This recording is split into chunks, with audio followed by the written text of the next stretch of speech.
Right, so we're going to be talking about a new principle, which is called the rule of first attention. And up until this point, and especially in the last lesson, you learned about that love is revealed by how your life is arranged. So we're going to go one step further in this lesson and talk about how does authority actually get trained day after day? Like, what does that actually look like?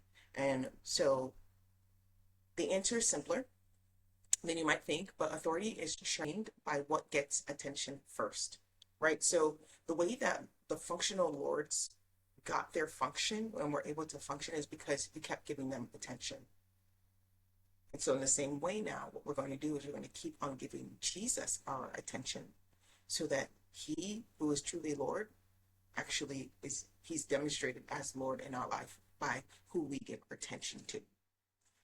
So this lesson is not about adding more time. It's not about spiritual pressure, and it is about seeing how your day is already being trained. And then obviously as we go through each step, rearranging it. We're in the receive. So this is where you're going to be focused on receiving the information. We're going to go through reflect, then you're going to reflect on it, respond, and repeat. How is this going to be formed? And the principle that we're focusing on is, again, the rule of first attention, which is the principle that whatever receives your attention first each day will shape your thoughts, your reactions, and your decisions before you even consciously choose anything else. And in simple terms, what you turn to first trains you. Okay, I'll say that again. What you turn to first trains you. What you give first attention to gains influence in your life. And what leads your attention often leads your day. Whatever you put your mind to is why it's super, super, super important. So I love Isaiah 26:3. And in Isaiah 26:3, it says that the Lord keeps him, the person, in perfect peace whose mind is stayed on him, the Lord, because he, that person, trusts in the Lord. Let me say that again. The Lord gives shalom, shalom, that is perfect, complete wholeness, peace, to the one who keeps their mind on the Lord. Because by that person keeping their mind on the Lord, they are demonstrating to the Lord that they trust in him, despite what is happening in their life. That person is giving their attention to the Lord and keeping their mind on the Lord. So in return, the Lord gives that person perfect peace. So what we give our attention to, and especially what we give our attention to first, often trains us, influences us, and leads our day. First attention does not just affect your schedule, it affects your life, it affects your mindset, it affects your pace, how you move, your anxiety, or your peacefulness and your restfulness, your emotional reactions.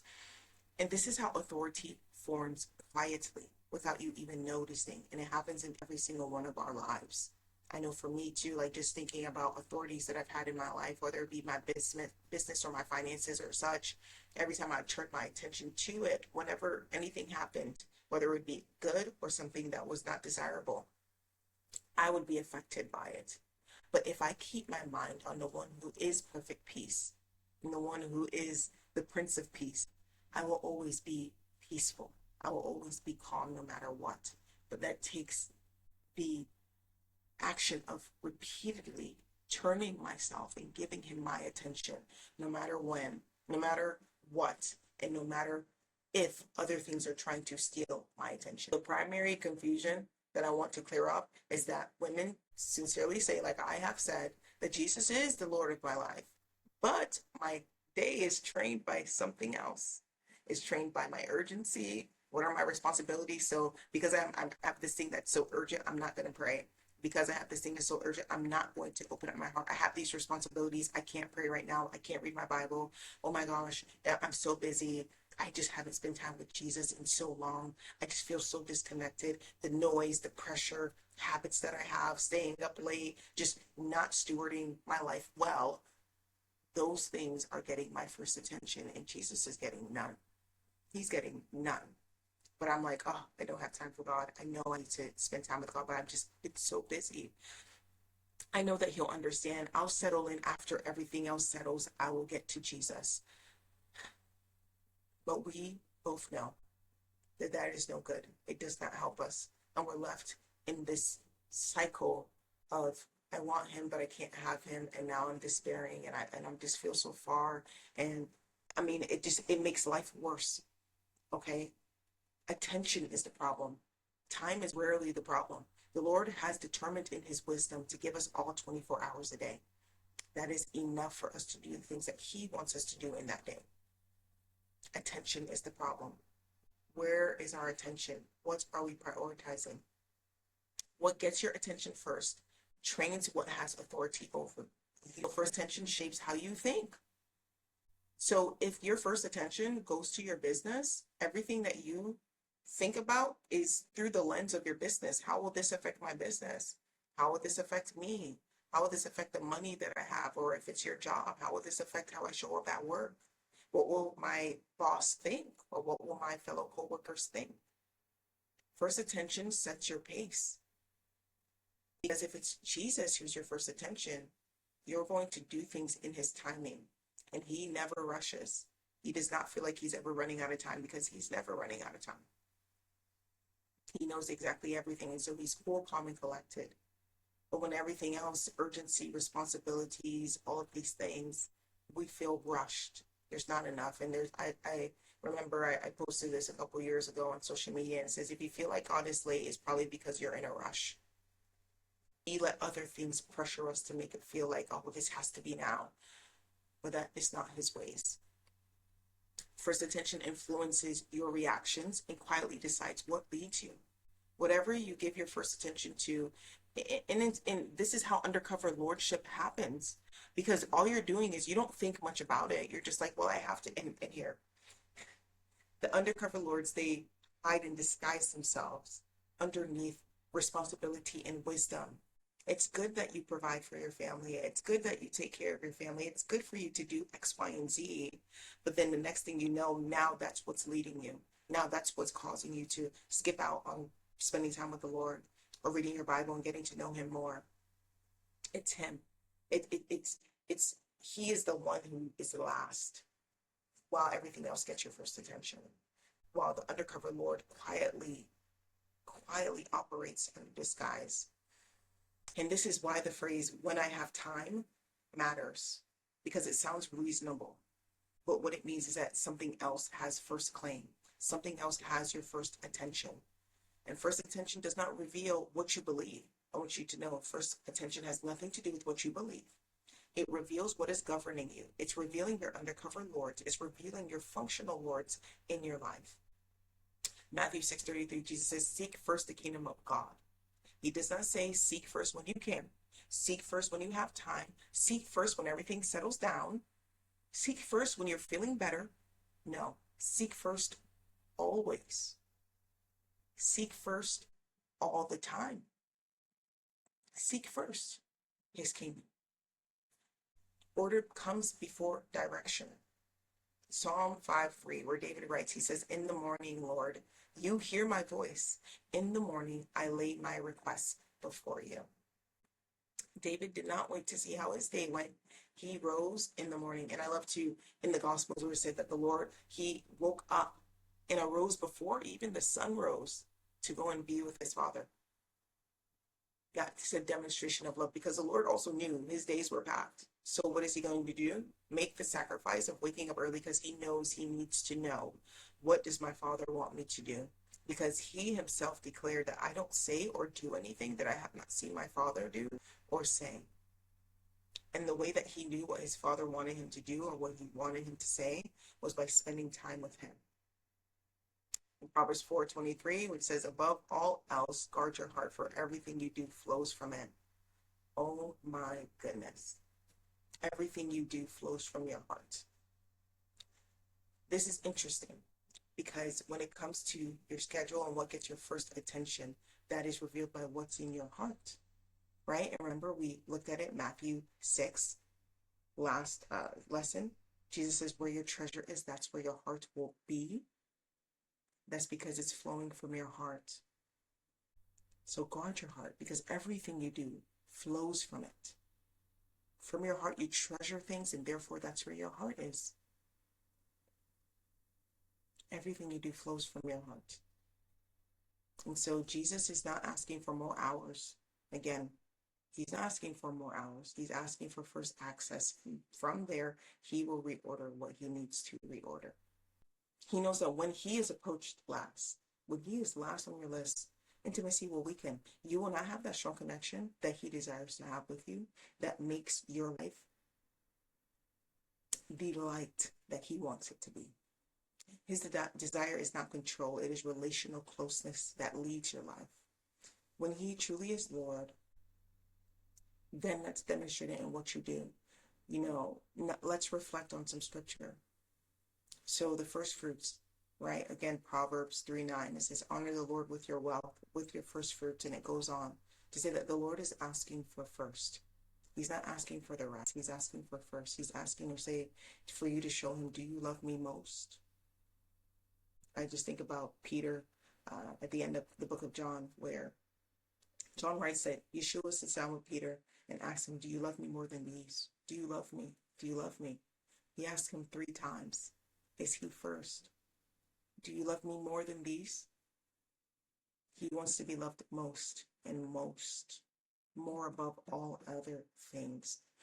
When Israel gathered the manna in the wilderness, you had to get it out first. If you did not get it, you lost out. Daily provision required early response. And going back to the story between Martha and Mary, Mary sat at Jesus' feet first before doing anything else. Martha did the opposite. She was working, going up and down, serving before sitting at his feet. She did not give him her first attention. Mary gave him her first attention. Before responsibility, before activity, before performance, she sat down and gave him her attention. That is what he wants from us. Because first attention trains trust, reveals access and authority, and reshapes our loyalty. You may have believed that you'll give the Lord your attention at the end of your day when things settle down, when things slow down. Jesus knows the season. He knows that it's impossible right now. He understands. Structure feels unrealistic. I just don't have the availability and the ability to do that right now. And it doesn't really matter as long as I mean well and the Lord knows my heart. But that's all lies. That's lies, and they are protecting the self-rulership. So he truly is not Lord, because he says, if you love me, accept my commandments, obey and do what I say. And he says, give me first. I want first. You cannot call me Lord and not do what I say. So you may think I can give God attention when I can. I give it to him when I can. But the new belief that you need to have is that I give what I give attention to first trains what leads me. So if I want Jesus to lead me, I must give him my first attention. You may think that first attention is optional. It's not. We give first attention regardless of whether we notice it or not. And so first attention is how authority is formed. You are being revealed of what the authorities are or is in your life. What you give your first attention to is your authority, is your functional Lord, is your undercover Lord. You may feel that order feels restrictive, but no, order protects relationships. We already talked about that before. So what will you do differently? How will you respond to what's being revealed to you? Jesus is known through choosing him, giving him first attention, repeatedly in daily return. He won't be known any other way. I mean, when you really think about the deepest relationships that are had, they're known by daily access, by continually getting access to this person's heart and repeatedly giving their attention. He leads through first place and first place alone. And you're formed as his bride as you study your devotion, as you have consistent loyalty to him by displaying that you put him first. A bride does not wait to see how her day goes. She orients her day around him, the one who she belongs to. The rule of first attention shows up in what you reach for when you wake up, what you let speak before Jesus does, what shapes your mood early, what sets your pace. So this is not about the time that you spend. It's about deciding what has access to your heart. What do you actually spend your time doing? And so this is where, again, where you reflect on, well, what what does get my first attention? What do I what people do I look to speak to before I even speak to Jesus first and hear what he has to say? And what shapes my mood? What affects me more than Jesus affects me? And what sets my pace? What sets even my internal pace more than Jesus? And allowing yourself to see, oh, this is what has my first attention. And this is what has my first attention more than Jesus, or Jesus has my first attention more in this than these areas, but then in these areas, these other things have my first attention. And so I know for me, like, again, your schedule is going to be what it is since you've been making your own schedule. And a lot of us clearly did not grow up with Christ at the center. Even if we grew up as Christians, it doesn't matter. It doesn't mean that we knew what relationship actually looked like, and that there is this open demonstration of what love looks like, and this rule of first attention. Never knew about it. But we've been giving our first attention to so many different things. And so, like I said, for myself, it's my business, it's my family, it's my goals. It's, you're always asked, growing up, you may have been asked, well, what do you want to be when you grow up? Or when you're in high school, they're like, choose your career.